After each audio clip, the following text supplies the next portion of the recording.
Overload का काम क्या है, इसे कहाँ यूज़ करते हैं और इसका मेन वर्क क्या है। पहले बात करते हैं इसको कहाँ यूज़ किया जाता है। इसको मोटर के लिए यूज़ किया जाता है।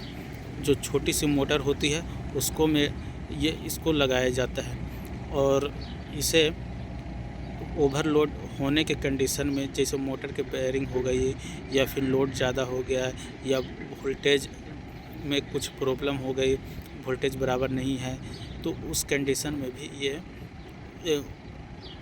सिस्टम को ट्रिप कर देती है। और ये हेवी मोटर में यूज नहीं किया जाता। इससे यूज डीओल स्टार्टर और स्टार डेल्टा स्टार्टर में ओवरलोड के यूज किया जाता है। इसका जो मेन फंक्शन जो होती है दो होती है। पहला फंक्शन ये होती है वो ओवरलोड होने कंडीशन में ये ब्रेकर को ट्रिप करेगी। दूसरा कंडीशन फेज फेलियर होने पर भी ये सिस्टम को प्रोटेक्शन देती है। अब इसका रिले का मेन दो फंक्शन होती है।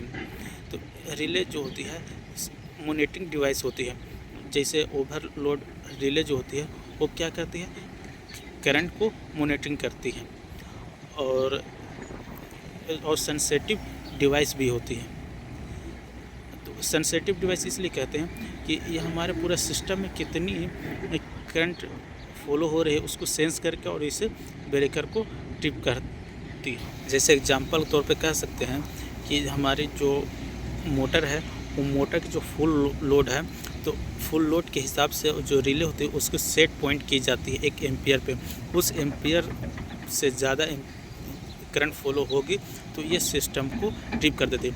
अब करंट एम्पियर क्यों ज़्यादा होती है? पहला ये कारण हो सकता है किसी कारण